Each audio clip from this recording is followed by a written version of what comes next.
അവതരിപ്പിക്കുകയാണ്. അടിയന്തര പ്രമേയത്തിൽ ചർച്ചയും ഉണ്ടാകും. തത്സമയ ദൃശ്യങ്ങൾ. സിഐ അടക്കം 3 പോലീസുകാർ പിന്നീട് കടന്നു വന്നു. അങ്ങനെ 5 ആയി. 5 ആളുകളിട്ട് തല്ലുകയാണ്. എല്ലാ രീതിയിലും തല്ലി. പല പ്രാവശ്യം വീണു, പല പ്രാവശ്യം എണീറ്റു. അവസാനം എണീക്കാൻ വയ്യാത്ത അവസ്ഥയായി. പൂർണ്ണമായും വീണു. എഴുന്നേൽക്കാത്തതോടുകൂടി അവരെല്ലാവരും മാറി മാറി ദേഹത്ത് ചവിട്ടി. അവർ ക്ഷീണിക്കുന്നത് വരെ തല്ലി. 10, 15, 20 മിനിറ്റ്. എന്നിട്ട് അവർ പോയി.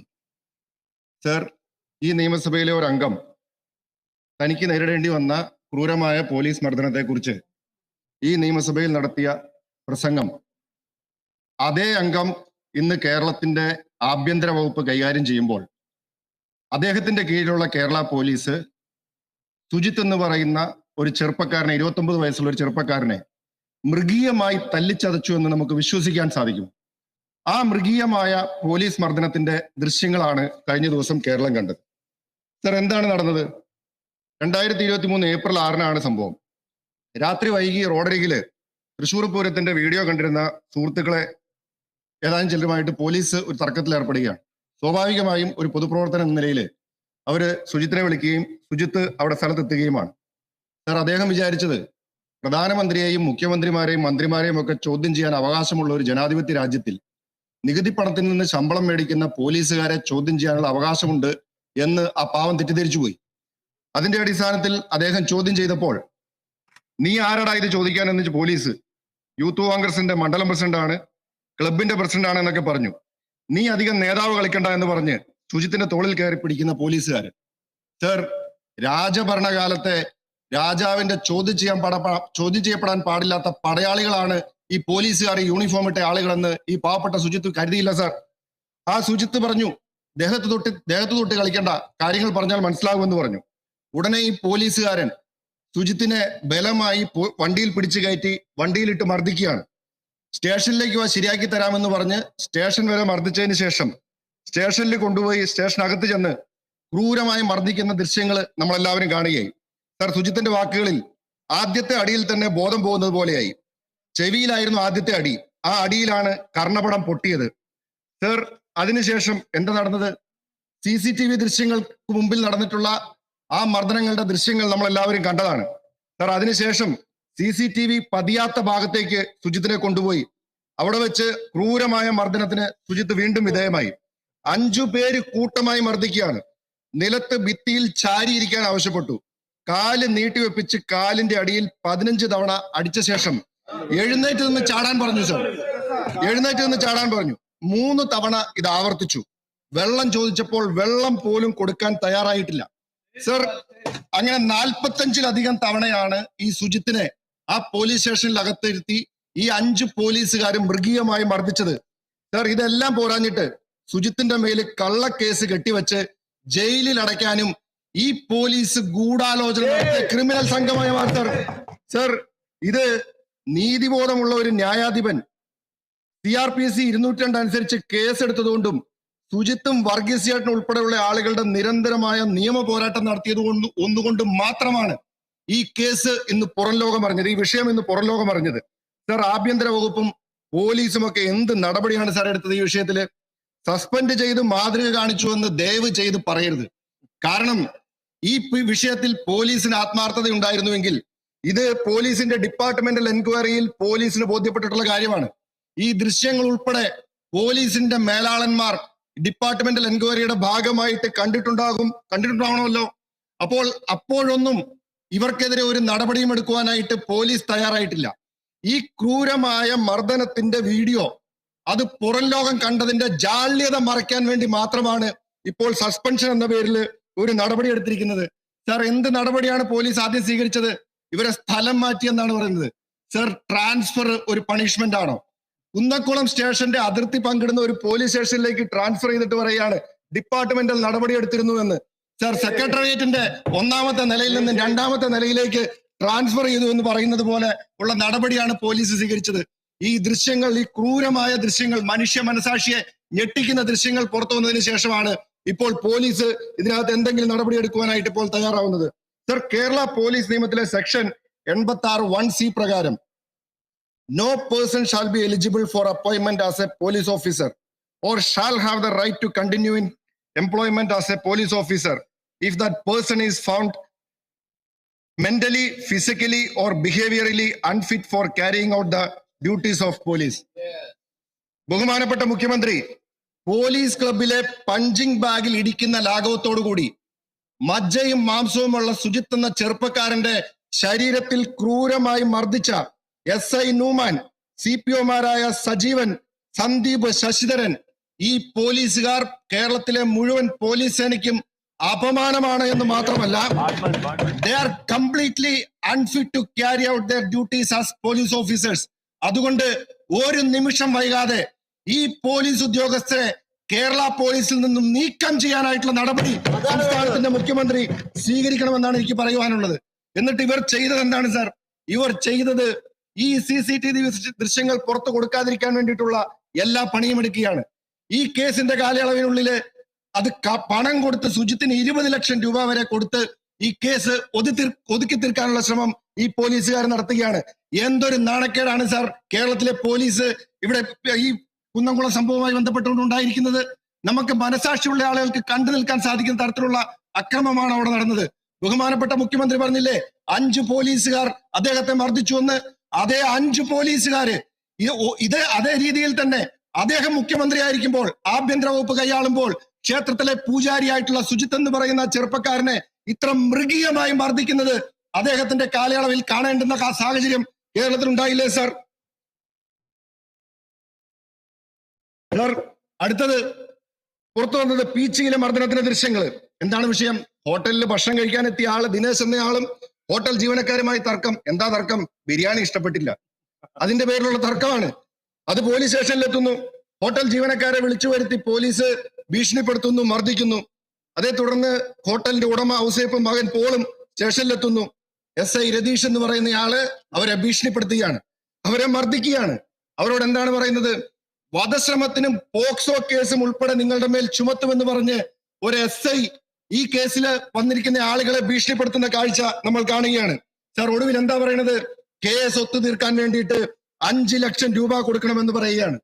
സർ 12/2/2025 ബഹുമാനായ അംഗം ശ്രീ N ഷംസുദ്ദീൻ അടിയന്തര പ്രമേയത്തിന്റെ ഭാഗമായി പോലീസ് ഗൂഗിൾ പേ വഴി കാശ് മേടിച്ചു എന്ന് പറഞ്ഞപ്പോ ബഹുമാനപ്പെട്ട മുഖ്യമന്ത്രി ഈ സഭയിൽ ഭയങ്കര ക്ഷുഭിതനായി സാർ. അദ്ദേഹം പറഞ്ഞ വാക്കുകൾ എന്താണ്? കേരളത്തിലെ പോലീസ് നല്ല മികവാർന്ന രീതിയിലാണ് പ്രവർത്തിക്കുന്നത്, സമൂഹത്തോട് നല്ല പ്രതിബദ്ധത പുലർത്തിക്കൊണ്ട് പ്രവർത്തിക്കുന്ന അന്തരീക്ഷമാണ് ഉള്ളത്. അതിന്റെ ഭാഗമായി നല്ല തോതിൽ ജനകീയ സേന എന്ന പേര് അന്വർത്ഥമാക്കിക്കൊണ്ടിരിക്കുകയാണ്. സർ, ഇത് ബഹുമാനപ്പെട്ട അംഗത്തിന് അറിയാത്ത കാര്യമാണോ? ബഹുമാനപ്പെട്ട മുഖ്യമന്ത്രി പറഞ്ഞതാണ്. സാർ, അങ്ങയുടെ ഈ ജനകീയ സേന CCTVക്ക് മുന്നിൽ കാശ് എണ്ണി മേടിക്കുന്ന കാഴ്ച കേരളം കാണാനിടയായി. സർ, 5 ലക്ഷം രൂപ കേസ് തീർക്കാൻ വേണ്ടി മേടിച്ചു. അതിൽ 2 ലക്ഷം പരാതിക്കാരനും 3 ലക്ഷം പോലീസിനും. സർ, ജനകീയ സേനയുടെ കമ്മീഷൻ 60% വർദ്ധിപ്പിച്ചിട്ടുള്ള ഒരു പോലീസാണ് സാർ ഇന്ന് കേരളത്തിലുള്ളത്. സർ, ആ ജനകീയ സേനയ്ക്ക് നേതൃത്വം കൊടുത്ത SI രതീഷിന് സർക്കിൾ ഇൻസ്പെക്ടറായിട്ട് സ്ഥാനക്കയറ്റം കൊടുത്ത ഒരു സർക്കാരും ഒരു പോലീസ് ഡിപ്പാർട്ട്മെന്റുമാണ്. എന്ത് നടപടിയാണ് സാർ എടുത്തത്? സാർ, കുണ്ടറയിലെ തോംസൺ തങ്കച്ചൻ എന്ന സൈനികന്റെ മരണം പോലീസ് മർദ്ദനം മൂലമാണെന്ന് മാതാവ് ഡെയ്സി മോള് പരാതിപ്പെട്ടിരിക്കുകയാണ്. സാർ, ഞാൻ അവരോട് സംസാരിച്ചു. സാർ, അവരെന്നോട് പറഞ്ഞ കാര്യങ്ങൾ പൂർണ്ണമായും മനുഷ്യ മനസാക്ഷിയുള്ള ഒരാൾക്കും കേട്ടിരിക്കാൻ സാധിക്കില്ല, ഇവിടെ പറയാനും സാധിക്കില്ല. സാർ, അത്രയ്ക്ക് ക്രൂരമായിട്ടുള്ള ലോക്കപ്പ് മർദ്ദനമാണ് സൈനികനായിട്ടുള്ള ആ തോംസൺ തങ്കച്ചൻ നേരിടേണ്ടി വന്നത്. അദ്ദേഹത്തെ സ്റ്റേഷനിൽ ലോക്കപ്പിനകത്ത് കെട്ടി തൂക്കിയിട്ട് പോലീസുകാർ വട്ടം കൂടി നിന്ന് മർദ്ദിക്കുകയാണ്. അദ്ദേഹത്തിന്റെ കാലിൽ ഷോക്ക് അടിപ്പിച്ചു, മെഴുകുതിരി ഉരുക്കി ഒഴിപ്പിച്ചു, ക്രൂരമായി മർദ്ദിച്ച ശേഷം, നിങ്ങൾ അറിയണം, ആ അമ്മ എന്നോട് വേദനയോടുകൂടി പറഞ്ഞതാണ്, ക്രൂരമായി മർദ്ദിച്ചതിന് ശേഷം പഞ്ചസാര വെള്ളത്തിൽ ഉപ്പ് കലക്കി അദ്ദേഹത്തെ കൊണ്ട് നിർബന്ധമായി കുടിപ്പിച്ചു. സാർ, എന്തിനാണ് സാർ? ആ മനുഷ്യൻ ജീവിച്ചിരിക്കാൻ പാടില്ല എന്ന നിർബന്ധ ബുദ്ധിയോടുകൂടി ഒടുവിൽ അദ്ദേഹം മരണത്തിന് കീഴടങ്ങുന്ന കാഴ്ച നമ്മൾ കാണേണ്ടി വന്നു. സാർ, ഒരു സൈനികനാണ്. കേരള പോലീസിന്റെ മൃതഭാവേ ദൃഢകൃത്യേ. എന്താണ് സാർ ഇവിടെ നടന്നുകൊണ്ടിരിക്കുന്നത്? സാർ, കുന്നംകുളം സംഭവത്തിന് ശേഷം ഇപ്പോൾ ആ അമ്മയ്ക്ക് മനസ്സിലായി വിവരാവകാശം കൊടുത്താൽ CCTV ദൃശ്യങ്ങൾ ലഭിക്കുമെന്ന്. ഒന്നും മറക്കാനില്ലാത്ത കേരള പോലീസാണ്, ആഭ്യന്തര വകുപ്പാണ് എങ്കിൽ ആ കുണ്ടറ സംഭവത്തിലെ പോലീസ് സ്റ്റേഷനിലെ CCTV ദൃശ്യങ്ങൾ ആ അമ്മയ്ക്ക് കൊടുക്കുവാനായിട്ട് ആഭ്യന്തരമന്ത്രി കൂടിയായിട്ടുള്ള അങ്ങ് ഇന്ന് നിർദ്ദേശം കൊടുക്കണമെന്നാണ് എനിക്ക് പറയാനുള്ളത്. സാർ, മുഖ്യമന്ത്രിയുടെ മൗനം പോലെ ഇതൊന്നും കണ്ടില്ല കേട്ടില്ല എന്നില്ല. സാർ, നിരവധി കേസുകളുണ്ട് ഇവിടെ പറയാനായിട്ട്. സർ, അടൂരിൽ ഡിവൈഎഫ്ഐയുടെ മേഖലാ സെക്രട്ടറി ജോയൽ എന്ന യുവാവ് 29 വയസ്സ്, അദ്ദേഹത്തെ പോലീസ് ഇടിച്ചു കൊന്നതാണെന്ന് അദ്ദേഹത്തിന്റെ തന്നെ കുടുംബം ആരോപിക്കുകയാണ്. രാത്രി 7 മുതൽ 9 വരെ SHO യു ബിജുവിന്റെ നേതൃത്വത്തിൽ ബന്ധുക്കളുടെ കൺമുമ്പിൽ വെച്ച് ജോയലിനെ തല്ലിച്ചടിച്ചു. തടയാൻ ശ്രമിക്കുന്നതിനിടെ അടിവയറ്റിൽ ചവിട്ടുകൊണ്ട് അദ്ദേഹത്തിന്റെ പിതൃ സഹോദരി KK കുഞ്ഞമ്മ അവരുടെ മൂത്രം പോയി. സർ, കേസില്ലെന്ന് നിർബന്ധപൂർവ്വം എഴുതി വാങ്ങിയ ശേഷമാണ് എല്ലാവരെയും പറഞ്ഞു വിട്ടത്. സർ, ഇപ്പൊ കുടുംബം പറയുന്നത് എന്താണെന്നറിയോ? അടൂരിലെ ജോലി തട്ടിപ്പുമായി ബന്ധപ്പെട്ട പാർട്ടി രഹസ്യങ്ങൾ ജോയൽ പുറത്തു പറയുമോ എന്ന ഭയം മൂലം CPM പ്രാദേശിക നേതാക്കളാണ് പോലീസ് മർദ്ദനത്തിന് ഒത്താശ ചെയ്തത് എന്ന് ഈ ജോയലിന്റെ കുടുംബം ഇവിടെ പറയുകയാണ്. സർ, ഇതൊക്കെ മാധ്യമങ്ങൾക്ക് മുമ്പിൽ വന്നുകൊണ്ടിരിക്കുന്ന കാര്യങ്ങളാണ്. സർ, പറയാൻ നിരവധി കേസുകൾ. കൊല്ലത്ത് പോലീസിനെതിരെ ഫേസ്ബുക്ക് പോസ്റ്റുമായി CPM local secretary, Nedumpana local secretary സജീവാണ് കൊല്ലം കണ്ണനൂരിൽ പോലീസ് മർദ്ദിച്ചെന്ന ആരോപണവുമായി വന്നിരിക്കുന്നത്. അദ്ദേഹം പറഞ്ഞത് പാർട്ടി വിരുദ്ധ പോസ്റ്റിൽ നിന്ന് ഇതിന്റെ പേരിൽ സ്ഥാനങ്ങളിൽ നിന്ന് നീക്കം ചെയ്താലും കുഴപ്പമില്ല. സർ, ഒരു ലോക്കൽ സെക്രട്ടറിക്ക് കേരളത്തിലെ പോലീസിന്റെ കയ്യിൽ നിന്നും ഇതാണ് നേരിടേണ്ടി വരുന്നതെങ്കിൽ സാധാരണക്കാരന്റെ അവസ്ഥ എന്തായിരിക്കും? കോവളം സ്വദേശി യൂത്ത് കോൺഗ്രസ് നേതാവുമായിട്ടുള്ള കോവളം സുജിത്തിന് നേരിടേണ്ടി വന്ന പീഡനം, മർദ്ദിച്ച SIക്കും CPOയ്ക്കുമെതിരെ നടപടിയെടുക്കണമെന്ന് യുവജന കമ്മീഷൻ ഉത്തരവ് നൽകിയിട്ടും ഇതുവരെ ചെറുവിരലനക്കിയിട്ടില്ല. സർ, അതുപോലെ കേസുകൾ പറഞ്ഞാൽ നിരവധി കേസുകൾ പറയേണ്ടി വരും. സർ, ജോലിക്ക് നിന്ന വീട്ടിലെ മാല മോഷ്ടിച്ചെന്ന പരാതിയിൽ ബിന്ദു എന്ന ദളിത് യുവതി പേരൂർക്കട സ്റ്റേഷനിൽ 20 മണിക്കൂറോളം പീഡനത്തിനിരയാകേണ്ടി വന്ന വാർത്ത നമ്മൾ എല്ലാവരും കണ്ടതാണ്. ക്രൈംബ്രാഞ്ച് റിപ്പോർട്ട് പുറത്തു വന്നു. സർ, ആത്മാഭിമാനത്തിന് ക്ഷതമേൽക്കുന്ന രീതിയിലാണ് പോലീസ് ഉദ്യോഗസ്ഥർ ബിന്ദുവിനോട് പെരുമാറിയത്. കുടിക്കാൻ വെള്ളം ആവശ്യപ്പെട്ടപ്പോൾ ശുചിമറിയിലെ ബക്കറ്റിൽ നിന്ന് എടുത്ത് കുടിച്ചുകൊള്ളാൻ പറയുന്നത് ഈ കേരള പോലീസാണ്. സർ, അങ്ങനെ സർ, അരിമ്പൂർ സ്വദേശി അഖിൽ യേശുദാസ് അന്തിക്കാട് പോലീസ് സ്റ്റേഷനിൽ നിന്ന് ക്രൂരമായ മർദ്ദനം. SI അരിസ്റ്റോട്ടിൽ, CPOമാരായ വിനോദ്, മഹേഷ് എന്നിവർക്കെതിരെയാണ് കുടുംബത്തിന്റെ ആരോപണം. സർ, അങ്ങനെ കേസുകൾ ഇപ്പൊ ചിറയൻകീഴ് പോലീസ് സ്റ്റേഷനിൽ SI ആയിരുന്ന DS സുമേഷ് ലാൽ തന്നെ മർദ്ദിച്ച ശേഷം മുഖത്ത് മുളക് സ്പ്രേ ഉപയോഗിച്ചുവെന്ന് യുവാവിന്റെ വെളിപ്പെടുത്തൽ പുറത്തു വരികയാണ്. സർ, ആരാണ് സർ പോലീസ് ഇത്തരം മാർഗങ്ങൾ പറഞ്ഞു കൊടുക്കുന്നത്? മുഖത്ത് മുളക് സ്പ്രേ ഉപയോഗിക്കാൻ മാത്രമുള്ള പാടത്തം ക്രൂരത കേരള പോലീസിന് എന്നു മുതലാണ് സർ ഉണ്ടായത്? സർ, ഇവിടെ നമ്മൾ കാണുന്നത് എന്താണ്? മുഖ്യമന്ത്രിയുടെ മൗനം തന്നെയാണ് ഇതിന്റെ എല്ലാ അടിസ്ഥാന പ്രശ്നം. രണ്ടാഴ്ചക്കുള്ളിൽ 20-ലധികം കേസുകളാണ് ഉയർന്നു വന്നത്. ഈ കേസുകൾ ഉയർന്നു വന്ന് പരാതികൾ ഉയർന്നു വന്നത്. ഈ പരാതികൾ ഉയർന്നു വന്നിട്ട് അന്വേഷണം നടക്കുന്നത് 2 സംഭവങ്ങളിൽ മാത്രം. കുന്നംകുളം കേസിൽ മാത്രമാണ് അതിലൊരു സസ്പെൻഷനിലേക്കെങ്കിലും പോയത്. പീച്ചി മർദ്ദനം ദൃശ്യങ്ങളിലൊക്കെ കൃത്യമായി തെളിഞ്ഞിട്ടും CI രതീഷിനെതിരെ ഒരു നടപടിയുമില്ല. DYSP മധുബാബുവിനെതിരെ ഒട്ടേറെ പരാതികൾ ഉയർന്നെങ്കിലും എല്ലാം പഴയ കഥയാണെന്ന് പറഞ്ഞ് മുഖ്യമന്ത്രിയും ഈ പോലീസും അവരെ സംരക്ഷിക്കുകയാണ്. സർ, ഞാൻ ഒരു കാര്യം പറയാം. ഒരു കുറിപ്പ് ഞാൻ വായിക്കുകയാണ്. കുറ്റം ചെയ്യാത്തവനെ കുറ്റക്കാരനാക്കിയാണ് പോലീസ്. പാവപ്പെട്ടവന്റെ മേൽ കയറുകയാണ്. യൂണിഫോം ദേഹത്ത് കയറിയാൽ കറണ്ട് അടിച്ചതുപോലെയാണ്. ജനം നിയമം കയ്യിലെടുത്താൽ സ്ഥിതി മാറും. സർ, ഇത് പറഞ്ഞത് കേരളത്തിലെ ഏതെങ്കിലും മനുഷ്യാവകാശ പ്രവർത്തകനോ പ്രതിപക്ഷത്തു നിന്നുള്ള ഏതെങ്കിലും ഒരു രാഷ്ട്രീയ പ്രവർത്തകനോ അല്ല. സർ, ഭരണകക്ഷിയുടെ ഭാഗമായിട്ടുള്ള CPIയുടെ എറണാകുളം ജില്ലാ സെക്രട്ടറി പറഞ്ഞ കാര്യമാണ്. സർ, ഇത് ശ്രീ N അരുൺ എന്ന് പറയുന്നത്. സർ, ഇതിലും വലിയ അംഗീകാരം കേരളത്തിലെ ആഭ്യന്തര വകുപ്പിന് വേറെ എവിടുന്ന് കിട്ടാനാണ്? സർ, കേരളത്തിലെ ആഭ്യന്തര വകുപ്പിന്റെ പ്രവർത്തനത്തെ സംബന്ധിച്ച് ഇത്ര മോശമായിട്ടുള്ള രീതിയിൽ CPIയുടെ ഒരു ജില്ലാ സെക്രട്ടറിക്ക് പോലും പറയേണ്ടുന്ന അവസ്ഥ, ഈ സർക്കാരിന്റെ ഭാഗമായിട്ടുള്ള ഒരു പാർട്ടിക്ക് പറയേണ്ടി വരുന്ന അവസ്ഥ, CPIയുടെ ഒക്കെ ജില്ലാ സമ്മേളനങ്ങളിലും ഇപ്പോൾ മറ്റ് സംസ്ഥാന സമ്മേളനത്തിലും ഒക്കെ വരുന്ന വിമർശനങ്ങൾ നമ്മളെല്ലാവരും കാണുന്നുണ്ടല്ലോ. എത്ര മോശമായ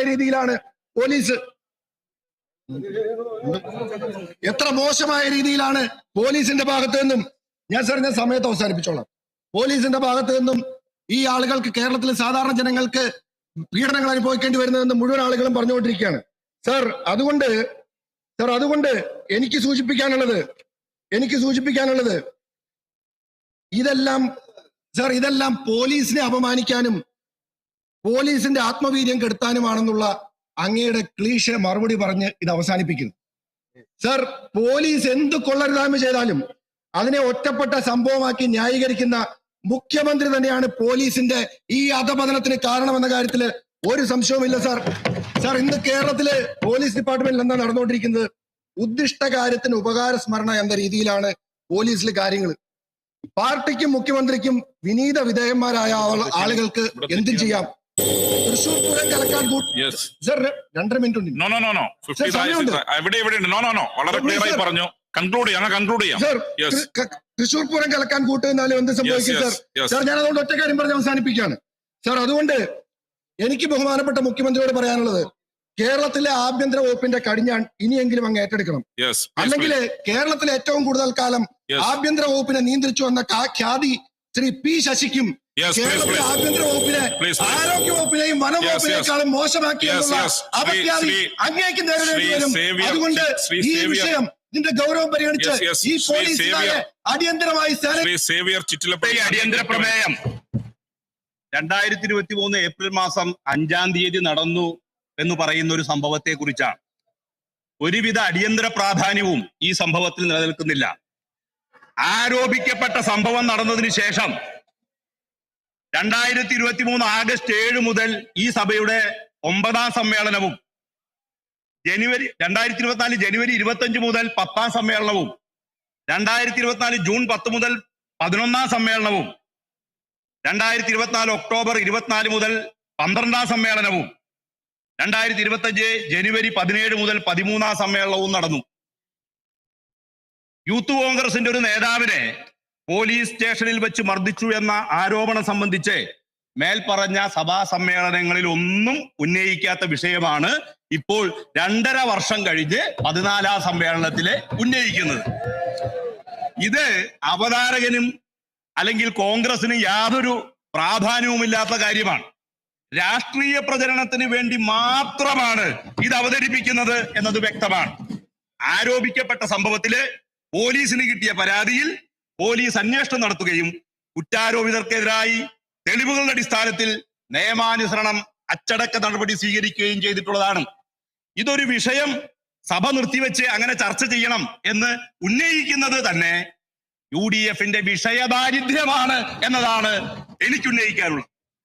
പോലീസ് സ്റ്റേഷനിലോ ലോക്കപ്പിൽ വെച്ചോ ആളുകളെ മർദ്ദിക്കുന്ന രീതി ഒരു കാരണവശാലും ഇടതുപക്ഷ ജനാധിപത്യ മുന്നണി സർക്കാർ അംഗീകരിക്കുന്ന പ്രശ്നമേ ഇല്ല. അത്തരം ആരോപണങ്ങൾ വന്ന ആ ഘട്ടത്തിൽ തന്നെ അന്വേഷണം നടത്തി ശക്തമായ നടപടികൾ സ്വീകരിക്കുകയും ചെയ്തിട്ടുണ്ട്. UDFന്റെ കാലത്ത് പോലീസ് ക്രിമിനലുകളെ എങ്ങനെയാണ് കൈമയും നിറന്ന് സംരക്ഷിച്ചിരുന്നത് എന്ന് നമുക്ക് എല്ലാവർക്കും അറിയാം. കോൺഗ്രസിനും സ്പോൺസർമാരായി നിൽക്കുന്ന മാധ്യമങ്ങളുടെയും ഉന്നം കേരളത്തിലെ പോലീസാകെ കുഴപ്പമാണ് എന്ന് സ്ഥാപിക്കുക എന്നതാണ്. UDF കാലത്ത് ലോക്കപ്പിലും പൊതുയിടങ്ങളിലും സമരവേദികളിലും ആളുകളെ മർദ്ദിച്ച പോലീസിനെ നേരെ അന്ന് സ്വീകരിച്ച നടപടികളും ഇപ്പോഴത്തെ അന്തരീക്ഷവും വ്യക്തമാണ്. ഇപ്പോ നടപടികൾ സ്വീകരിക്കുകയാണ്. ക്രിമിനൽ കേസിൽപ്പെട്ട നിരവധി പോലീസ് ഉദ്യോഗസ്ഥന്മാരെ പിരിച്ചുവിട്ടു. കുറ്റക്കാരായ നിരവധി പോലീസ് ഉദ്യോഗസ്ഥന്മാരെ സസ്പെൻഡ് ചെയ്തു. ക്രിമിനൽ കേസിൽ പ്രതികളായ നിരവധി പോലീസ് ഉദ്യോഗസ്ഥന്മാർക്ക് നേരെ നടപടികൾ സ്വീകരിച്ചു.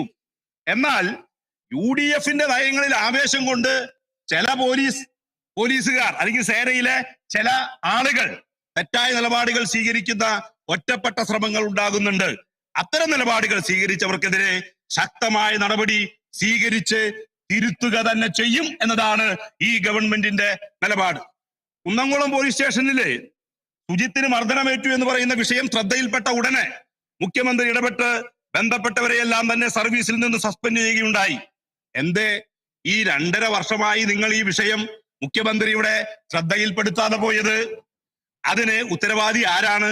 നിങ്ങളുടെ കാര്യക്ഷമത കുറവും കഴിവുകേടുമാണ് ഇതിലൂടെ വ്യക്തമാകുന്നത്. അതുകൊണ്ട് തന്നെ ഇത്തരമൊരു പ്രമേയം സഭയിൽ കൊണ്ടുവരുന്നത് രാജ്യത്തെ ഏറ്റവും മികച്ച പോലീസ് സേനയെ തെറ്റായി ചിത്രീകരിക്കാനും ജനങ്ങളെ തെറ്റിദ്ധരിപ്പിക്കാനും ഉദ്ദേശിച്ചുകൊണ്ടുള്ളതാണ്. അതിനാൽ ഈ പ്രമേയത്തെ ശക്തിയായി എതിർക്കുന്നു.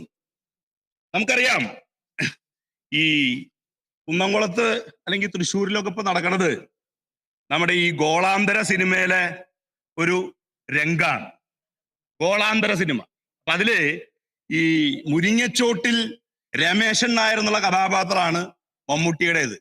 അപ്പൊ മമ്മൂട്ടി ഈ കഥാപാത്രം വെച്ച് അവിടെ കാരക്കൂട്ടത്തിൽ ദാസൻ, കാരക്കൂട്ടത്തിൽ എന്നല്ല കാരക്കൂട്ടിൽ ദാസൻ, അത് പറഞ്ഞ് അങ്ങനെ ആയതാ. ഈ കൂട്ടത്തിൽ എന്ന് പറഞ്ഞിട്ടേ അങ്ങനെ ആയതാണ്. അപ്പോ കാരക്കൂട്ടിൽ ദാസൻ. അപ്പൊ ഈ ദാസൻ എന്ന് പറയുന്ന കഥാപാത്രം സ്ഥലത്തെ പ്രധാന ഗുണ്ടയാണ്. സ്ഥലത്തെ പ്രധാന ഗുണ്ടയെ നന്നാക്കാൻ വേണ്ടി മമ്മൂട്ടിയുടെ കഥാപാത്രം ഒരു പെട്ടിക്കാട്ടിട്ട് കൊടുക്കുകയാണ്. അത് ഉദ്ഘാടനം ചെയ്തുകൊണ്ട് ശങ്കരാടി നടത്തുന്ന ഒരു പ്രസംഗമുണ്ട്. അതൊന്ന് കേൾക്കണം, നല്ലതാണ്. ഇപ്പൊ കുന്നംകുളത്തും തൃശ്ശൂരിലും നടക്കുന്നത് അതാണ്. AICC നേതാവ് ചെല്ലുന്നു, അദ്ദേഹം മോതിരം കൊടുക്കുന്നു. വേറെ ഒരു നേതാവ് ചെല്ലുന്നു, അദ്ദേഹം സ്വർണമാലയിടുന്നു. ഈ നിലയില് ഇദ്ദേഹത്തെ വെളുപ്പിക്കാൻ വേണ്ടി നടത്തുന്ന പരിശ്രമം ചെറുതല്ല. നമുക്കറിയാം, ഈ പറഞ്ഞ കേസിന് ആധാരമായ സംഭവങ്ങൾ, ആ സംഭവവുമായി ബന്ധപ്പെട്ടുകൊണ്ട് ഒരു പോലീസ് ഉദ്യോഗസ്ഥനെ തള്ളിയിട്ടിട്ടുണ്ട്, അദ്ദേഹത്തിന്റെ വാച്ച് തകർന്നിട്ടുണ്ട്, കൃത്യനിർവഹണം തടസ്സപ്പെടുത്തിയതുമായി ബന്ധപ്പെട്ടുകൊണ്ട് അവിടെ കേസുണ്ട്. ഈ കേസിലെ പ്രതിയെ സംബന്ധിച്ചിടത്തോളം 10-11 കേസിൽ പ്രതിയാണ്. ചിലത് രാഷ്ട്രീയ സമരങ്ങളാണ്, അത് ഇരിക്കട്ടെ, നമുക്ക് മാറ്റാം. പക്ഷേ ക്രൈം നമ്പർ 386 2019-2018 വർഷം 26/3/2019 പിന്നെ ഉണ്ടായ ഒരു സംഭവം, കുന്നംകുളം എരുമപ്പെട്ടി പോലീസ് പരിധിയിൽ പൊതുജനങ്ങൾക്ക് സമാധാന ജീവിതത്തിന് ഭംഗം വരുത്തത്തക്ക വിധം തുടർച്ചയായി ക്രമസമാധാന പ്രശ്നങ്ങൾ സ്വീകരിച്ചതിന്റെ അടിസ്ഥാനത്തിൽ പ്രത്യേകിച്ച് രാത്രിയിൽ പയ്യൂരിൽ വെച്ച് ഇരുമ്പ് പൈപ്പ്, വാൾ എന്നിവ കൊണ്ട് അടിച്ച് പരിക്കേൽപ്പിച്ച സംഭവത്തില് പ്രതിയാണ് ഇദ്ദേഹം. അതുപോലെ തന്നെ ഐക്കുളങ്ങര ക്ഷേത്ര ചടങ്ങിനനുബന്ധിച്ചുള്ള ക്ഷേത്ര ചടങ്ങുകളിലെ അത് അലങ്കോലപ്പെടുത്താൻ വേണ്ടി നടത്തിയ ക്രമസമാധാന പ്രശ്നത്തിന്റെ പേരിലും ഇദ്ദേഹം പ്രതിയാണ്. ഈ രീതിയില് അദ്ദേഹത്തിന് ഒരു കേസ് ഡയറി ഉണ്ട്. ഈ രീതിയിൽ ഒരു കേസ് ഡയറി ഉണ്ട്. അപ്പൊ അത്തരത്തില് ഒരു കേസ് ഡയറി ഉള്ള ഒരാള് പോലീസിന്റെ കൃത്യനിർവഹണത്തിൽ കയറി ഇടപെടുന്നു. ആ സാഹചര്യത്തിലാണ് ഈ സംഭവം ഉണ്ടായത് എന്ന് നമ്മൾ മനസ്സിലാക്കേണ്ടതായിട്ടുണ്ട്. എന്നാൽ ഈ വിഷയമുണ്ടായി, ഇപ്പോ വളരെ മഹാനായി ചിത്രീകരിക്കുന്ന കോൺഗ്രസിന്റെ നേതാവുണ്ടല്ലോ, സ്ഥാനക്കയറ്റമൊക്കെ കൊടുത്ത നേതാവ്, അവിടെ ഒരു പ്രകടനം പോലും ഇതിൽ പ്രതിഷേധിച്ചുകൊണ്ട് നടത്തിയില്ല. ആ ഘട്ടത്തിൽ ഒരു പന്തംകുളത്തി പ്രകടനം പോലും അന്ന് നടത്തിയില്ല. അപ്പൊ അത് നടത്താതിരുന്നത് എന്തുകൊണ്ടാണ് എന്നത് നമ്മൾ മനസ്സിലാക്കേണ്ടതാണ്. അപ്പൊ ഇവിടെ ഒരു ഗൂഢാലോചന ഇതുമായി ബന്ധപ്പെട്ടുകൊണ്ട് നടത്തുകയാണ്. അപ്പൊ ഈ നിലയിലെ നിരവധി കേസുകളിലെ പ്രതിയായിരുന്ന ഒരാള് അത്തരത്തിലുള്ള ഒരു സംഭവവുമായി ബന്ധപ്പെട്ട് പോലീസിന് നേരെ നടന്ന ഒരു സംഭവത്തിലാണ്. എങ്കിലും ലോക്കപ്പിൽ നടക്കുന്ന ഇത്തരത്തിലുള്ള നടപടികളെ ഒരു കാരണവശാലും അംഗീകരിച്ചുകൊണ്ടല്ല ഗവൺമെന്റ് എന്ന രീതിയിൽ കൃത്യമായ നടപടി സ്വീകരിച്ചിട്ടുണ്ട്. നിങ്ങളുടെ കാലത്ത് സംരക്ഷണ സ്വഭാവങ്ങള് നമുക്ക് നല്ലവണ്ണം അറിയാലോ, അല്ലെ? നമുക്ക് അത്യാവശ്യം നന്നായി അറിയുന്നതാണ്. മലദ്വാരത്തില് തമ്പി കയറ്റിയ DYSPയെ കണ്ണൂരില് സംരക്ഷിക്കാൻ വേണ്ടി നടത്തിയ ശ്രമം നമുക്കറിയാലോ. ആലുവ പിന്നെ യാക്കോബ പള്ളിയിലെ പോലീസ് അഴിഞ്ഞാട്ടം, കന്യാസ്ത്രീകളെ പോലും വെറുതെ വിടാതെ നടത്തിയ ആക്രമിച്ച പോലീസുകാർക്കെതിരായി നിങ്ങൾ നടപടി സ്വീകരിച്ചോ? ഭൂമിക്കായി സമരം ചെയ്ത ആദിവാസി യുവാവ് രോഗിയെ, അദ്ദേഹത്തെ പിന്നെ കൊലപ്പെടുത്തിയ സംഭവം, സ്ത്രീകളെയും കുട്ടികളെയും ആക്രമിച്ച സംഭവം, നിങ്ങൾ എന്ത് നടപടിയാണ് സ്വീകരിച്ചത്? അപ്പോ ശിവഗിരിയിൽ പോലീസ് നടത്തിയ നരവേട്ട അന്നത്തെ മുഖ്യമന്ത്രി ശ്രീ AK ആന്റണി ന്യായീകരിച്ചില്ലേ? സംഘർഷമുണ്ടായാൽ പിന്നെ എന്ത് ചെയ്യും എന്ന ചോദ്യമാണ് തിരിച്ചു ചോദിച്ചത്. അങ്ങനെ പോലീസുകാരെ സംരക്ഷിക്കുന്ന ഒരു നിലപാടല്ല കേരളത്തിലെ ഇടതുപക്ഷ ജനാധിപത്യ സ്വീകരിച്ചിട്ടുള്ളത്. ആയതുകൊണ്ട് ഈ അടിയന്തര പ്രമേയത്തെ ശക്തിയായി എതിർക്കുന്നു. 2 മിനിറ്റ്. പോലീസ് ജനങ്ങളോട് മര്യാദയോടെ പെരുമാറണമെന്നും ലോക്കപ്പുകളിൽ മനുഷ്യാവകാശ ദംശനം നടക്കില്ല എന്ന് ഉറപ്പുവരുത്തുമെന്നത് നിങ്ങളുടെ പ്രകടന പത്രികയിൽ നിങ്ങൾ നൽകിയ വാഗ്ദാനമാണ്. സാർ, നിങ്ങളുടെ പ്രകടന പത്രികയിൽ നിങ്ങൾ കടലാസിന്റെ വില പോലും നൽകുന്നില്ല എന്നുള്ളത് ജനങ്ങൾക്കറിയാം. ഇന്ന് കേരളത്തിലെ പോലീസ് മർദ്ദനം, ലോക്കപ്പ് മർദ്ദനം തനിയാവർത്തനമായി വന്നുകൊണ്ടിരിക്കുകയാണ്. അതിഭീകരമായ മനുഷ്യ മനസാക്ഷിയെ മരവിപ്പിക്കുന്ന നിലയിലുള്ള കഥകളാണ് സാർ ഓരോ ദിവസവും പുറത്തു വന്നുകൊണ്ടിരിക്കുന്നത്. സാറേ, നിങ്ങൾ നിയമസഭയിൽ നൽകിയ കണക്ക് പ്രകാരം തന്നെ 42 പരാതികൾ 2024 ജൂലൈ വരെ വന്നു. വരാത്ത പരാതികൾ ഇതിനേക്കാൾ ഏറെയാണ്. 9 വർഷത്തിനിടയിൽ 17 കസ്റ്റഡി മരണങ്ങളാണ് കേരളത്തിൽ ഉണ്ടായത്. സാർ, ഇതിന്റെ കാരണം എന്ന് പറയുന്നത് പോലീസ് ഇത്തരത്തിലുള്ള ഒരു മാനസികാവസ്ഥയിലേക്ക് എത്താനുള്ള കാരണം, എന്ത് വൃത്തികേട് ചെയ്താലും അവർ സംരക്ഷിക്കപ്പെടുമെന്നൊരു ഉറപ്പ് ഇന്ന് പോലീസിലെ ക്രിമിനൽസിന് ഉണ്ട് എന്നുള്ളതാണ്. പോലീസിലെ ഏതാനും ക്രിമിനൽസ്, എല്ലാവരും ആക്ഷേപിക്കുകയല്ല, ഏതാനും ക്രിമിനൽസിൽ ഉണ്ട് എന്നുള്ളതാണ്. സാർ, ഇന്ന് ഈ മർദ്ദനത്തിന് വിധേയരായ എല്ലാ വിഷയങ്ങളും നിങ്ങൾ പരിശോധിച്ചോളൂ. റോജി ഇവിടെ ഒരുപാട് കണക്കുകൾ ഇവിടെ അവതരിപ്പിച്ചു. ഇവരാരും ഭീകരന്മാരോ കൊലപാതകമോ കവർച്ചക്കാരോ ഒന്നുമല്ല. നിസാരമായ തർക്കങ്ങളുടെ പേരിൽ, സംശയങ്ങളുടെ പേരിൽ പോലീസ് കൊണ്ടുവന്നവരാണ്. അവരെയാണ് ഈ ഭീകരമായ മർദ്ദനത്തിന് വിധേയരാക്കുന്നത്. ബിരിയാണിയുടെ പേരിൽ കരണമടിച്ചു പൊട്ടിക്കുന്ന പോലീസായി കേരളത്തിന്റെ പോലീസ് മാറിയിരിക്കുന്നു എന്നുള്ളത് എത്ര മോശമായ സാഹചര്യമാണ് സാർ ഇന്ന് കേരളത്തിൽ ഉണ്ടായിരിക്കുന്നത്. സാർ, ഇവിടെ ഭരണഘടനാപരമായി ജീവനും സ്വത്തിനും സംരക്ഷണം കൊടുക്കേണ്ടത് ആരാണ് സാർ? സ്റ്റേറ്റ് ആണ്. ആ സ്റ്റേറ്റിന്റെ ഭാഗമായ പോലീസാണ് ഇന്ന് ഈ അട്രോസിറ്റീസിന് മുഴുവനും ഇന്ന് കേരളത്തിൽ നേതൃത്വം കൊടുത്തുകൊണ്ടിരിക്കുന്നത്. സാർ, പോലീസ് കംപ്ലൈന്റ് അതോറിറ്റി പിരിച്ചുവിടണം. എന്ത് പ്രയോജനമുണ്ട് സാർ ഈ അതോറിറ്റിയെ കുറിച്ച്?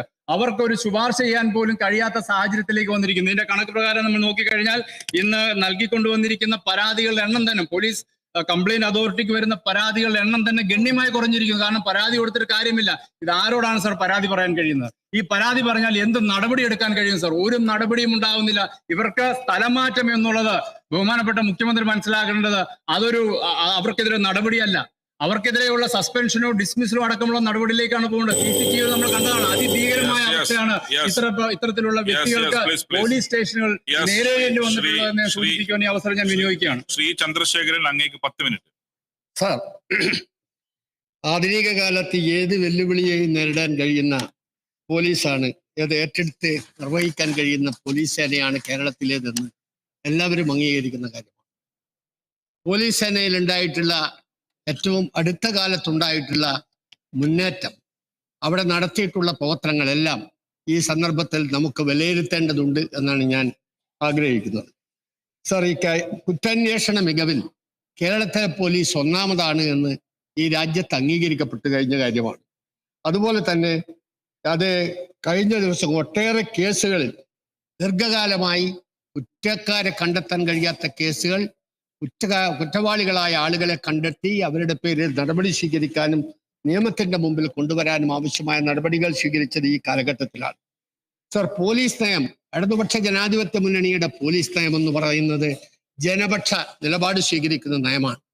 ആ നയം സ്വീകരിച്ച് മുന്നോട്ട് പോകുമ്പോൾ കേരളത്തിലെ മഹാഭൂരിപക്ഷം പോലീസ് സേനയിലെ അംഗങ്ങൾ സ്വീകരിക്കുന്ന നിലപാടുകൾ കേരളത്തിന്റെ സംരക്ഷണത്തിന്, കേരളത്തിലുണ്ടായിട്ടുള്ള ദുരന്ത കാലങ്ങളിലെ പ്രശ്നങ്ങൾ ഇടപെടുന്നതിന് എല്ലാം ഏറ്റവും മെച്ചപ്പെട്ട രീതിയിൽ മാതൃകാപരമായ പ്രവർത്തനമാണ് നടത്തിയത് എന്ന് നമുക്ക് കാണാൻ കഴിയും. സാർ, ഇവിടെ നമുക്ക് എല്ലാവർക്കും അറിയാവുന്ന കാര്യമാണ് കോവിഡ് കാലത്തെ പോലീസ് സേനയുടെ സേവനം. അതുപോലെ തന്നെ നമ്മുടെ പ്രളയകാലത്തെ 2018 പ്രളയകാലത്തുണ്ടായ പോലീസ് സേനയുടെ സമീപനം, ചൂരൽമല ഉൾപ്പെടെ സമീപകാലത്തുണ്ടായ ദുരന്തങ്ങളുടെ കാലഘട്ടത്തിൽ ജനകീയമായ ജനങ്ങളുടെ ഇടപെടലിനോടൊപ്പം പോലീസ് സേനയുടെ സംരക്ഷണ ചുമതലയോടുകൂടി നടത്തിയിട്ടുള്ള പ്രവർത്തനം, ഇതെല്ലാം നമുക്ക് അറിയാൻ കഴിയുന്ന കാര്യം. സാർ, ലഹരി മയക്കുമരുന്ന് മാഫിയകൾ നിയന്ത്രിക്കുന്നതിന് വേണ്ടി കേരള പോലീസ് നടത്തിക്കൊണ്ടിരിക്കുന്ന പ്രവർത്തനങ്ങൾ, ഈ സമീപകാലത്ത് അതിൻ്റെ കേരളത്തിൽ കുറ്റവാളികളായ ആളുകളെ കണ്ടെത്തി നിയമത്തിന് മുമ്പിൽ കൊണ്ടുവരുന്നതിന് വേണ്ടി സ്വീകരിച്ചിട്ടുള്ള ഒട്ടേറെ പ്രവർത്തനങ്ങൾ, ഇതെല്ലാം ലഹരിമുക്ത കേരളം എന്ന ലക്ഷ്യത്തിലേക്ക് മുന്നോട്ട് പോകുന്നതിന് വഴിവെച്ചിട്ടുണ്ട് എന്നുള്ളത് ഈ കാലഘട്ടത്തിൽ നമുക്ക് കാണാൻ കഴിയുന്ന കാര്യമാണ്. സർ, അതുപോലെ കേരളത്തിൽ കഴിഞ്ഞ 2016 തുടർന്നുള്ള വർഷങ്ങളിൽ വർഗീയ സംഘർഷങ്ങൾ ഒന്നുപോലും ഉണ്ടായിട്ടില്ല എന്നത് ആർക്കും നിഷേധിക്കാൻ കഴിയാത്ത കാര്യം. ഇവിടെ ഒരു വർഗീയ സംഘർഷത്തിനുള്ള ഒരു ശ്രമവും നടത്താൻ ആർക്കും കഴിയുന്നില്ല. വളരെ സംഘടിതമായി പോലീസ് സേന ആ കാര്യത്തിൽ ഇടപെട്ടുകൊണ്ടിരിക്കുന്നു എന്നതാണ് നമ്മുടെ മുമ്പിലുള്ള അനുഭവം. അതുകൊണ്ട് തന്നെ ഞാൻ ഈ കാര്യം പറയുന്നത് കഴിഞ്ഞ 2012-13 കാലത്ത് അന്ന് കാഞ്ഞങ്ങാട് മേഖലയുണ്ടായ വർഗീയ സംഘർഷം, അതാണ് സമീപകാലത്ത് 10-15 വർഷങ്ങൾക്കിടയിൽ ഉണ്ടായിട്ടുള്ള ഒരു സംഭവമായി നമുക്ക് ചൂണ്ടിക്കാണിക്കാൻ കഴിയുന്നു. അത് അടിച്ചമർത്തുന്നതിന് വേണ്ടിയുള്ള നിലപാടെന്ന് സ്വീകരിക്കുമ്പോൾ ഇടതുപക്ഷ ജനാധിപത്യ മുന്നണി പ്രസ്ഥാനം അതിന്റെ മുമ്പിലുണ്ടായിരുന്നു. ആ വർഗീയ സംഘർഷത്തെ നിയന്ത്രിക്കണമെന്ന പേരിൽ അതിന് ഇടപെടേണ്ടി വന്നിട്ടുള്ള സാഹചര്യമാണുള്ളത്. എന്നാൽ ഈ കാലഘട്ടത്തിൽ അതൊന്നും ഉണ്ടായിട്ടില്ല എന്നതാണ് നമുക്ക് കാണാൻ കഴിയുന്നത്. പോലീസ് സേനയിൽ പുതിയ തലമുറയെ വളരെ ബോധപൂർവം ഒരു ഉത്തരവാദിത്വമുള്ള പൗരബോധത്തോടു കൂടിയുള്ള ഒരു വിഭാഗത്തെ വളർത്തിയെടുക്കാൻ SPC ഉൾപ്പെടെയുള്ള പ്രവർത്തനങ്ങൾ നടത്തുന്ന മാതൃകാപരമായ കാര്യങ്ങൾ എല്ലാവർക്കും അറിയാവുന്നതാണ്. കേരളത്തിലെ SPC അതിലൂടെ വളർന്നു വന്നിട്ടുള്ള പുതിയ ചെറുപ്പക്കാരും അവരുടെ പുതിയ ബോധവും അതിൻ്റെ അടിസ്ഥാനത്തിൽ നടക്കുന്ന പ്രവർത്തനങ്ങളും ഉൾപ്പെടെയുള്ളത്, ജനമൈത്രി പോലീസിന്റെ പ്രവർത്തനങ്ങൾ, ഇതൊന്നും ആർക്കും നിഷേധിക്കാൻ കഴിയാത്ത കാര്യമാണ്. ഈ കാര്യങ്ങളെല്ലാം ഉള്ളപ്പോൾ അങ്ങിങ്ങായി കാണുന്ന ഏറ്റവും ചെറിയ പുഴുക്കുത്തുകൾ തീർച്ചയായും പോലീസ് സേനക്കകത്തുണ്ട് എന്ന് നമുക്ക് കാണാൻ കഴിയും. അത്തരം പുഴുക്കുത്തുകൾക്കെതിരെ ശക്തമായ നടപടി സ്വീകരിക്കുന്നതിനാണ് ഇടതുപക്ഷ ജനാധിപത്യ മുന്നണിയുടെ ഗവൺമെന്റ് ഇപ്പോൾ പ്രവർത്തിച്ചുകൊണ്ടിരിക്കുന്നത്. ആ നടപടികൾ ഓരോന്നും ഇവിടെ എണ്ണി പറയാൻ നമുക്ക് കഴിയും. എത്ര ആളുകളെയാണ് സർ പോലീസ് സേനയിൽ നിന്ന് ഇപ്പോൾ പിരിച്ചുവിട്ട് കഴിഞ്ഞിരിക്കുന്നത്? ഏത് കാലത്താണ് ഇത്ര ആളുകളെ പോലീസ് സേനയിൽ നിന്ന് അക്രമത്തിന്റെ പേരിൽ, ധിക്കാരത്തിന്റെ പേരിൽ, അവർ കാണിച്ച കൊള്ളരുതായ്മയുടെ പേരിൽ എപ്പോഴാണ് ഇതിനു മുമ്പ് പിരിച്ചുവിട്ടിട്ടുള്ളത്? അന്നെല്ലാം അവര് സംരക്ഷണം നൽകിയതിന്റെ എത്ര തെളിവുകളാണ് സർ നമ്മുടെ മുമ്പിലുള്ളത്? ഓരോ കാലഘട്ടത്തെയും പത്രങ്ങൾ എടുത്ത് പരിശോധിച്ചാൽ സാധാരണഗതിയിൽ ഇത്തരം ചർച്ചയുടെ വേദിയിൽ, പ്രത്യേകിച്ച് ഭരണ പ്രതിപക്ഷ കക്ഷികൾ നടത്തുന്ന സംസാരങ്ങളുടെ ഇടയിൽ കഴിഞ്ഞ കാലത്തേത് എടുത്തു പറയാനുള്ള അവസരമുണ്ടാക്കുന്നു എന്നതാണ് ഇതിൽ ഈ ചൂണ്ടിക്കാണിക്കാനുള്ളത്. സർ, മുത്തങ്ങ സമരം ഇവിടെ എല്ലാവർക്കും അറിയാവുന്ന കാര്യമാണ്. ഇവിടെ സൂചിപ്പിച്ചു യോഗിക്ക് നേരെ, യോഗിയെ വെടിവെച്ച് യോഗി മരിച്ചതിന്റെ കാര്യങ്ങൾ, അതിനെ തുടർന്നുണ്ടായിട്ടുള്ള സംഭവങ്ങൾ, അവിടെ ക്രൂരമായി നടന്ന അന്നത്തെ അക്രമങ്ങൾ ആർക്കെങ്കിലും നിഷേധിക്കാൻ കഴിയുമോ സർ? അതുപോലെ തന്നെ അങ്ങനെ കൊല ചെയ്യപ്പെട്ട യോഗിക്ക്, യോഗിയുടെ സഹോദരിക്ക് ജോലി കൊടുക്കാൻ ഇടതുപക്ഷ ജനാധിപത്യ മുന്നണിയുടെ ഗവൺമെന്റ് വേണ്ടി വന്നു വന്നത് അറിയാവുന്ന കാര്യമല്ലേ സർ? ഇതിനു മുമ്പ് ആരെങ്കിലും അത്തരം ഒരു കാര്യങ്ങൾ ഇടപെട്ടിട്ടുണ്ടോ? ഗവൺമെന്റിന് എങ്ങനെയാണ് ഇത്തരം വിഷയങ്ങളിൽ ഏറ്റവുമേറെ സഹതാപമർഹിക്കുന്ന പ്രശ്നങ്ങളിൽ നടപടി സ്വീകരിക്കേണ്ടത് എന്ന് മാതൃകാപരമായി തെളിയിക്കുന്ന നടപടിയാണ് ഇടതുപക്ഷ ജനാധിപത്യ മുന്നണി ഗവൺമെന്റിന്റെ ഭാഗത്തുനിന്നുണ്ടായിട്ടുള്ളത് എന്ന് കാണാൻ കഴിയും. സർ, 2012-13 കാലഘട്ടത്തിലെ ആ കാലഘട്ടത്തിന്റെ പ്രത്യേകതകൾ എല്ലാവർക്കും അറിയാം. അന്ന് ഷോക്കടിപ്പിച്ച് പിടഞ്ഞുകൊണ്ടിരുന്ന മനുഷ്യനെ കണ്ട് രസിച്ചു തുള്ളിയ പോലീസുകാരുണ്ടായിട്ടില്ലേ സർ? ഞാൻ നേരത്തെ പറഞ്ഞതുപോലെ പോലീസ് സേനക്കകത്തുള്ള ഇത്തരം ക്രിമിനലുകൾ എണ്ണത്തിൽ കുറവാണെങ്കിലും അവരുണ്ടാക്കുന്ന ഭീഷണിയും അവർ ഉയർത്തുന്ന പ്രശ്നങ്ങളും ഏത് കാലത്തും ഉണ്ടായിട്ടുണ്ട് എന്ന വസ്തുത നിഷേധിക്കാൻ കഴിയാത്തതാണ്. ഷോക്കടിപ്പിച്ച് അതിൻ്റെ ഇടയിൽ പിടഞ്ഞു വീണ് കരയുന്ന ആളുകളെ കണ്ട് ചിരിച്ച പോലീസ് ഓഫീസർമാർ, പോലീസ് മേധാവികൾ ഉൾപ്പെടെ ഉള്ള കാലമായിരുന്നു സർ അത്. ജനനേന്ദ്രിയങ്ങൾ തകർത്ത കാലമാണ് 2013 ഉണ്ടായത് എന്ന് അന്നത്തെ സംഭവങ്ങൾ തെളിയിക്കുന്ന കാര്യമാണ് സർ. ഏത് കാലത്തും ഉണ്ടായിട്ടുള്ള കുറവുകൾ ആ പോലീസ് സേനക്കകത്തുള്ള ഏതാനും ആളുകൾ കാണിക്കുന്ന കൊള്ളരുതായ്മയുടെ, അവരുടെ ധിക്കാരത്തിന്റെ, കാടത്തത്തിന്റെ ഫലമായിട്ടുള്ളതാണ് എന്ന് അംഗീകരിക്കുകയാണ് എല്ലാവരും സ്വീകരിക്കേണ്ട കാര്യം. അത് ആ കാലത്തുണ്ടായിട്ടുണ്ടെങ്കിൽ ഈ കാലത്തുണ്ടാവുന്ന കാര്യങ്ങളിൽ പോലീസ് ഗവൺമെന്റ് നടപടി സ്വീകരിക്കുന്നു, അത്തരം ആളുകളെ പിരിച്ചുവിടുന്നു. സർ, പിന്നീട് എന്താണ് ഇങ്ങനെ ഒരു കുറ്റാരോപിതരായ ആളുകളെ ഉടനെ പിരിച്ചുവിടാത്തത് എന്ന് ചോദിച്ചാൽ, നിയമപരമായി സർവീസിൽ നിന്ന് പിരിച്ചുവിടണമെങ്കിൽ സ്വീകരിക്കേണ്ട നടപടിക്രമങ്ങളെല്ലാം ഉണ്ടെന്ന് അറിയാവുന്നവരാണ് നമ്മളെല്ലാവരും. അതിൻ്റെ ഓരോ നടപടിക്രമങ്ങളും അന്വേഷണങ്ങളും അവർക്ക് അതിന് മറുപടി പറയാനുള്ള കാര്യങ്ങളും ഉൾപ്പെടെ എല്ലാം സ്വീകരിച്ചതിന് ശേഷം മാത്രം സ്വീകരിക്കേണ്ട നടപടികളെ കുറിച്ച് ഇപ്പോൾ പറയുന്നതിന് കാര്യമില്ല. സാർ, നബിദിനാഘോഷ ഘോഷയാത്രയിൽ ആലപ്പുഴയിൽ ഉണ്ടായ വെടിവെപ്പ് മറക്കാൻ കഴിയുമോ സാർ? അതിന് എന്തെങ്കിലും ന്യായീകരണമുണ്ടോ സാർ? ഏതെങ്കിലും തരത്തിൽ 1982 ശ്രീമാൻ കരുണാകരൻ മുഖ്യമന്ത്രിയായിരുന്നപ്പോഴും വയലാർ രവി ആഭ്യന്തരമന്ത്രി ആയിരുന്നപ്പോഴും അല്ലേ സാർ ഈ കാര്യം നടന്നത്? ആ ഗവൺമെന്റിന്റെ ഉത്തരവാദിത്വം എന്തായിരുന്നു എന്നുള്ളത് തീർച്ചയായും അന്ന് ചോദ്യം ചെയ്യും എന്നുള്ളത് തീർച്ചയാണ്. പക്ഷേ അത് നമ്മൾ ആലോചിക്കേണ്ടത്, ഏത് ഗവൺമെന്റിന്റെ കാലത്തും വഴിവിട്ട രീതിയിൽ പ്രവർത്തിച്ച പോലീസുകാരുണ്ടെങ്കിൽ, പോലീസ് ഉദ്യോഗസ്ഥന്മാരുണ്ടെങ്കിൽ, പ്രഖ്യാപിത പോലീസ് നയത്തിന് വിരുദ്ധമായി പ്രവർത്തിച്ചാൽ അവരുടെ പേരിൽ നടപടി സ്വീകരിക്കുക തന്നെ ചെയ്യും. LDFന്റെ പ്രഖ്യാപിതമായ പോലീസ് നയത്തിൽ നിന്ന് വ്യതിചലിക്കുന്നവരുണ്ട് എന്ന് അപൂർവം കാണുമ്പോൾ അവരുടെ പേരിൽ നടപടി സ്വീകരിക്കുന്നുണ്ട്. തുടർന്ന് അത്തരം പോത്തങ്ങൾ ഉണ്ടായാൽ മുഖം നോക്കാതെയുള്ള നടപടിയായിരിക്കും കേരളത്തിലെ ഗവൺമെന്റ് സ്വീകരിക്കുന്നത് എന്ന് ഈ സന്ദർഭത്തെ ചൂണ്ടിക്കാണിക്കാൻ ഞാൻ ആഗ്രഹിക്കുകയാണ്. സാർ, തങ്കമണി പഴയതാർക്കെങ്കിലും മറന്നുപോയോ? തങ്കമണി സംഭവത്തെ തുടർന്നുണ്ടായിട്ടുള്ള കാര്യങ്ങൾ, സംസ്ഥാന യുവജനോത്സവത്തിന്റെ വേദിയിലേക്ക് കടന്നു കയറി ലൈറ്റ് ഓഫ് ചെയ്തില്ല എന്ന കാര്യം പറഞ്ഞ് അന്ന് നടത്തിയിട്ടുള്ള പരാക്രമങ്ങൾ, പോലീസുകാർ നടത്തിയിട്ടുള്ള പരാക്രമങ്ങൾ എത്രയാണ് സർ? കീഴ്മാട് അന്ധവിദ്യാലയത്തിൽ കയറി കണ്ണു കാണാൻ കഴിയാത്ത കുട്ടികളോട് കാണിച്ചിട്ടുള്ള പരാക്രമങ്ങൾ എത്രയാണ് സർ? അതിനെല്ലാം ആരായിരുന്നു, ഏത് കാലത്താണ് അത് ചെയ്തത് എന്ന് നമുക്ക് പരിശോധിക്കേണ്ടതായി വരില്ലേ സാർ? തീർച്ചയായും അത്തരം സന്ദർഭങ്ങളിൽ അതിന് ഉത്തരവാദികളായ ആളുകളെ, അത്തരം ഉദ്യോഗസ്ഥന്മാരെ സംരക്ഷിക്കുന്ന നിലപാടാണ് UDF സ്വീകരിച്ചതെങ്കിൽ ഇടതുപക്ഷ ജനാധിപത്യ മുന്നണി അത്തരം ഉദ്യോഗസ്ഥന്മാരുടെ പേരിൽ നടപടി സ്വീകരിക്കാനും ആവശ്യമായി വന്നാൽ തെളിവുകളുടെ അടിസ്ഥാനത്തിൽ പിരിച്ചുവിടുന്ന ഉൾപ്പെടെയുള്ള നടപടികൾ സ്വീകരിക്കാനും മടി കാണിച്ചിട്ടില്ല എന്നതാണ് ഇവിടെ നമുക്ക് കാണാൻ കഴിയുന്നത്. സാർ, അതുകൊണ്ട് അപ്പൊ ആ പഴയ കാര്യങ്ങളൊക്കെ പറഞ്ഞാൽ ഒരുപാട് പറയേണ്ടി വരും. സർ, ആന്റണിയുടെ കാലത്താണ് ശിവഗിരിയിൽ സന്യാസിമാരുടെ തലയടിച്ചു പൊട്ടിച്ചതാണ് ആരാണ് സർ? പാവങ്ങളായ സന്യാസിമാരോട് ക്രൂരകൃത്യം കാണിക്കാൻ എന്തായിരുന്നു സർ അതിന് കാര്യം? അവിടെ കടന്നു കയറി അവർക്ക് നേരെ അവരെ സന്യാസിമാർ പുറത്തിറങ്ങി എന്തെങ്കിലും കലാപത്തിന് ഇറങ്ങിയവരാണോ സർ? കലാപകാരികളെ നേരിടുന്ന രീതിയിൽ അവർക്ക് നേരെയുള്ള പരാക്രമങ്ങൾ കാണിക്കേണ്ടതുണ്ടോ സർ? അത് നടത്തിയിട്ടുള്ളത് നമുക്കാർക്കും മറിയാൻ കഴിയുന്ന കാര്യമല്ല. മറ്റിപ്പോൾ ആരാണ് കുറ്റവാളി എന്ന് കണ്ടാൽ അവരുടെ പദവിയോ അവരുടെ സ്ഥാനമാനങ്ങളോ അവരെ കലാരംഗത്തെ പ്രതിഭകളോ മറ്റേതെങ്കിലും രംഗത്തുള്ള പ്രധാനികളോ അല്ലെങ്കിൽ ഏതെങ്കിലും മതമേധാവികളോ ആണെങ്കിൽ പോലും അവരുടെ ഒക്കെ തന്നെ പേരിൽ നടപടി സ്വീകരിക്കാൻ മടിക്കാത്ത ഒരു നിലപാടാണ് കേരളത്തിലെ ഇടതുപക്ഷ ജനാധിപത്യ മുന്നണിയുടെ ഗവൺമെന്റ് സ്വീകരിച്ചു കൊണ്ടിരിക്കുന്നത്. ഏറ്റവും മികച്ച പോലീസിലുള്ള ഇവിടെ എല്ലാവർക്കും അറിയാം. സമാധാനപരമായ ജീവിതം കേരളത്തിലൊക്കെ ഇന്ത്യയിൽ സർ, UP-യിൽ ഗുജറാത്തിൽ നടന്നുകൊണ്ടിരിക്കുന്ന അതിക്രമങ്ങളുടെയും അവിടെ ആ പോലീസുകാർക്ക് അത് നിയന്ത്രിക്കാൻ കഴിയാത്തതിന്റെയും കണക്കുകൾ നമ്മുടെ പുറത്തു വന്നുകൊണ്ടിരിക്കുകയല്ലേ? കേരളത്തിൽ അത്തരമൊരു സാഹചര്യത്തിൽ സമാധാനപരമായ ജീവിതം ഉറപ്പാക്കാൻ കഴിയുന്ന ഒരു സംസ്ഥാനമാണ് കേരളം. ഈ പുഴുക്കുത്തുകൾ എവിടെ ഉണ്ടായാലും 1977 മാർച്ച് 30 സർ, ഇവിടെ നേരത്തെ അവതാരകൻ സൂചിപ്പിച്ചതുപോലെ പ്രതിപക്ഷത്തെ അന്നത്തെ ഒരു യുവ MLA ഈ നിയമസഭയിൽ നടത്തിയ ഒരു പ്രസംഗമുണ്ട് സർ.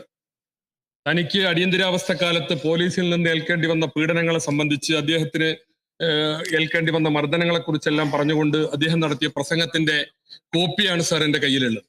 ആ പ്രസംഗത്തിന്റെ അവസാനത്തിൽ അദ്ദേഹം അന്നത്തെ ആഭ്യന്തരമന്ത്രിയായിരുന്ന ലീഡർ K. കരുണാകരനോട് ചോദിക്കുന്ന ഒരു ചോദ്യമുണ്ട്. കേരളത്തിലെ പോലീസിനെ ഇനിയും ഇങ്ങനെ കയറൂരി വിടാനാണോ നിങ്ങളുടെ തീരുമാനം എന്ന് അന്നത്തെ ആ യുവ MLA ചോദിക്കുന്നുണ്ട്. ആ യുവ MLA ഇന്ന് നമ്മുടെ ആഭ്യന്തരമന്ത്രിയുടെ കസേരയിൽ, മുഖ്യമന്ത്രിയുടെ കസേരയിൽ ഇരിക്കുമ്പോ 48 വർഷത്തിന് ശേഷം ഇവിടെ നിന്ന് ഒരു പ്രതിപക്ഷ MLA അദ്ദേഹത്തോട് ചോദിക്കുകയാണ്, കേരളത്തിലെ പോലീസിനെ ഈ വിധം കയറൂരി വിടാനാണോ അങ്ങയുടെ ഭാവം എന്ന് ചോദിക്കാൻ ഞങ്ങൾ ആഗ്രഹിക്കാൻ സർ. കാരണം ഇവിടെ എനിക്ക് മുമ്പ് സംസാരിച്ചവർ ഒക്കെ പറഞ്ഞ വളരെ പൈശാചികമായ ക്രൂരമായ ലോക്കപ്പ് മർദ്ദനങ്ങൾ, പോലീസിന്റെ അതിക്രമങ്ങൾ, ഇതൊക്കെ പറയുമ്പോൾ അപ്പുറത്തുള്ള ആളുകൾ സംഗതി വളരെ ഖേദമുണ്ട് സർ, സങ്കടമുണ്ട് സർ. ഇവിടെ എന്ത് വിഷയങ്ങളും ഈ കാലത്ത് നടക്കുന്നത് ചൂണ്ടിക്കാണിച്ച അപ്പോ കഴിഞ്ഞ കാലങ്ങളിൽ UDF ഭരിച്ചപ്പോ അങ്ങനെ ഉണ്ടായില്ലേ, ഇങ്ങനെ ഉണ്ടായില്ലേ, 40 കൊല്ലം മുമ്പ് ഉണ്ടായില്ലേ? ഇതാണോ ചോദ്യം? അതല്ല. ഇവിടെ ഒരു അടിയന്തര പ്രമേയം അവതരിപ്പിക്കുന്നതിന്റെ നിയമസഭയുടെ അതിന്റെ താല്പര്യം എന്താണ്? ഈ വിഷയം ചർച്ച ചെയ്യപ്പെടാനാണ്, അതിലെ കുറ്റക്കാർക്കെതിരെ നടപടിയെടുക്കാനാണ്. അത് പറയുമ്പോ അതിനെ ലാഘവത്തോടെ പൊതുവൽക്കരിക്കുന്ന നിങ്ങളുടെ ഈ സമീപനം ജനാധിപത്യ വിരുദ്ധമാണ് എന്ന് പറയാൻ ഞാൻ ആഗ്രഹിക്കാൻ സർ. സർ, അന്നത്തെ അതിനേക്കാൾ ഭീകരമായ രീതിയിൽ കേരളത്തിലെ പോലീസ് പെരുമാറുകയാണ്. വർഷങ്ങളായി പോലീസിന്റെ ഈ സ്ഥിതി തുടരുകയാണ്. അഴിഞ്ഞാട്ടം മൂർധന്യതയിലെത്തിയിരിക്കുകയാണ്. ലോക്കപ്പ് മർദ്ദനങ്ങൾ നമുക്കറിയാം. ഈ ഗവൺമെന്റ് തുടക്കം കുറിക്കുന്നത് അങ്ങയുടെ ജില്ലയിലെ തന്നെ കുട്ടിമാക്കൂലിലെ പട്ടികജാതിക്കാരായ 2 സഹോദരിമാരെ കൈക്കുഞ്ഞുമായി ജയിലിൽ അടച്ചുകൊണ്ടാണ്. പിന്നീട് കസ്റ്റഡി മരണങ്ങളുടെ ഒരു ഘോഷയാത്രയാണ്. അങ്ങയുടെ ആദ്യത്തെ 5 കൊല്ലം 11 കസ്റ്റഡി മരണങ്ങളാണ്. ഇപ്പൊ വീണ്ടും 6 എണ്ണമാണ്. കേരളത്തിൽ 17 കസ്റ്റഡി മരണങ്ങളായി സർ. സാധാരണക്കാർക്കെതിരെ പോലീസിന്റെ അതിക്രമങ്ങൾ പെരുകുകയാണ്. പൊതുജനത്തിന് നേരെ മെക്കിട്ട് കയറുന്ന പോലീസാണ് ഇപ്പോൾ ഉള്ളത്. ജനമൈത്രി പോലീസ് അല്ല, ഗുണ്ടാമൈത്രി പോലീസാണ് സർ ഇപ്പൊ നമ്മുടെ രാജ്യത്തുള്ളത്. ഇപ്പോഴത്തെ സംഭവ പരമ്പരകൾ നിങ്ങൾ നോക്കൂ സർ. ഇവിടെ അമ്പലവാസിയായ ഒരു പാവം ചെറുപ്പക്കാരൻ, അമ്പലത്തിലെ പൂജയും കർമ്മങ്ങളൊക്കെ ആയിട്ട് കഴിയുന്ന, മദ്യം ജീവിതത്തിൽ തൊട്ടിട്ടില്ലാത്തൊരു ചെറുപ്പക്കാരൻ, ആ ചെറുപ്പക്കാരനെയാണ് മദ്യപിച്ച് കുഴപ്പമുണ്ടാക്കി എന്ന് പറഞ്ഞിട്ട് യൂത്ത് കോൺഗ്രസിന്റെ മണ്ഡലം പ്രസിഡന്റ് ആ ചെറുപ്പക്കാരനെയാണ് നിങ്ങൾ പോലീസ് അറസ്റ്റ് ചെയ്യുന്നത്. എന്നിട്ടോ അന്ന് പരാതി കൊടുത്തു, മുഖ്യമന്ത്രിക്ക് അന്ന് പരാതി കൊടുത്തതാ. ഇപ്പൊ പറയണത് അന്നത്തെ സംഭവമല്ലേന്നാ. അന്നത്തെ സംഭവത്തിന്റെ ഇന്നത്തെ പ്രസക്തി എന്താ? ഇന്ന് അതിന്റെ വീഡിയോകൾ വിവരാവകാശ നിയമപ്രകാരം പുറത്തു വന്നു. അപ്പോഴാണ് ലോകം അറിയുന്നത്, ചാനലുകളിലൂടെ. നമ്മൾ കണ്ടില്ലേ സർ ആ ചെറുപ്പക്കാരനെ എത്ര ക്രൂരമായിട്ടാണ് സർ പോലീസ് മർദ്ദിക്കുന്നത്. അപ്പൊ മുഖ്യമന്ത്രി അന്നും പറയും, നിങ്ങൾ ഇങ്ങനെ ഈ ഒറ്റപ്പെട്ട സംഭവങ്ങളൊക്കെ പറഞ്ഞിട്ട് പോലീസിന്റെ മനോവീര്യം കളയരുത്. പോലീസ് സർ, ഞാൻ ഇപ്പോഴും ബഹുമാനപ്പെട്ട മുഖ്യമന്ത്രിയോട് പറയുന്നു, പോലീസിന്റെ മനോവീര്യത്തെക്കാൾ പ്രധാനമാണ് സർ ഈ നാട്ടിലെ സാധാരണക്കാരന്റെ അന്തസ്സും അഭിമാനവും. ആ അന്തസ്സും അഭിമാനവും ചവിട്ടി മതിക്കുന്ന പോലീസിന് അങ്ങ് നൽകുന്ന ഊർജമാണ് ഈ മനോവീര്യത്തിന്റെ വർത്തമാനം. എപ്പോ നോക്കിയാലും പറയും നിങ്ങൾ ഈ ഒറ്റപ്പെട്ട സംഭവങ്ങൾ വന്ന് പറഞ്ഞിട്ട് പോലീസിന്റെ മനോവീര്യം കളയരുത് എന്ന്. ഇന്നലെ LDF യോഗത്തിൽ 40 മിനിറ്റ് നേരം ബഹുമാനപ്പെട്ട മുഖ്യമന്ത്രി പ്രസംഗിച്ചതാണ് അത്ര ഒറ്റപ്പെട്ട സംഭവങ്ങളാണെന്ന്. ഒരുപാട് ഒറ്റപ്പെട്ട സംഭവങ്ങൾ ചേർന്നാലാണ് ഒരു വലിയ സംഭവങ്ങളായിട്ട് മാറുക. എല്ലാം ഒറ്റപ്പെട്ട സംഭവങ്ങളാണ്.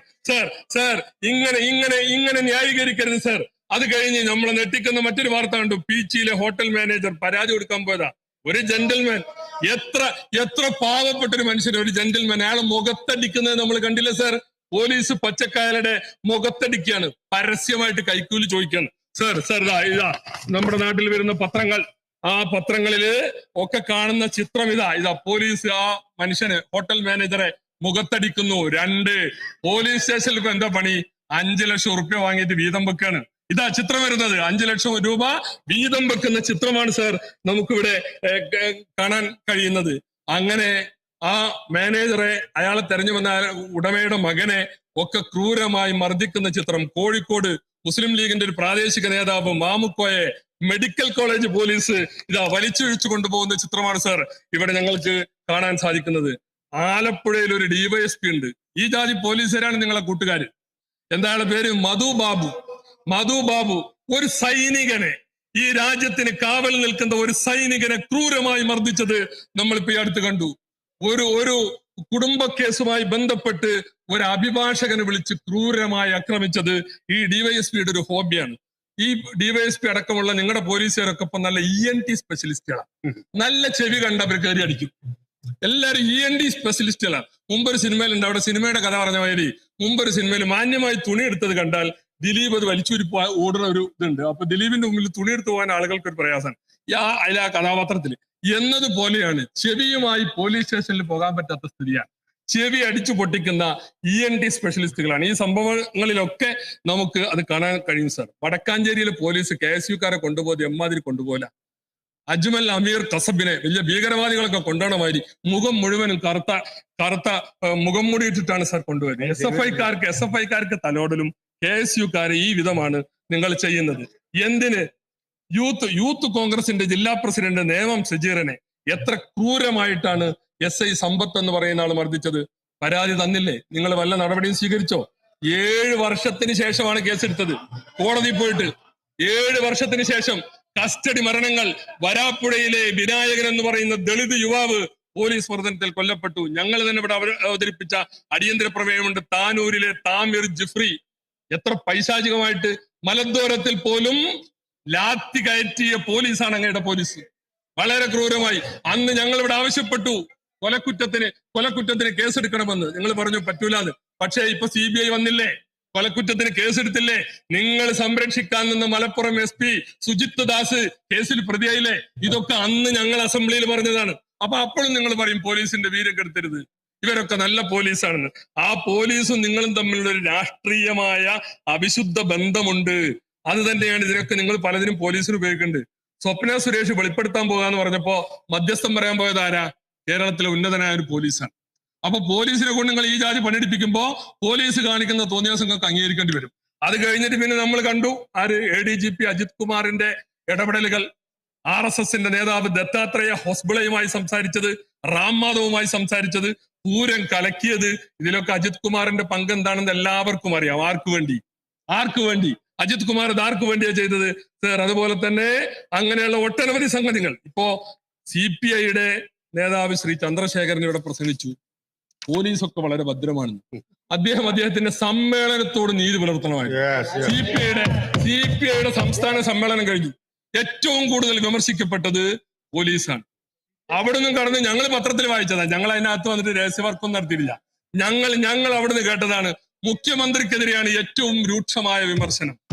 നിങ്ങൾ CPIക്കാർ ഈ ഗവൺമെന്റിലെ അടിയാളന്മാരാണെന്ന് വരെ നിങ്ങളുടെ പ്രതിനിധികൾ ആ സമ്മേളനത്തിൽ പറഞ്ഞു. എന്താ ഈ ജാതി പണിയല്ലേ?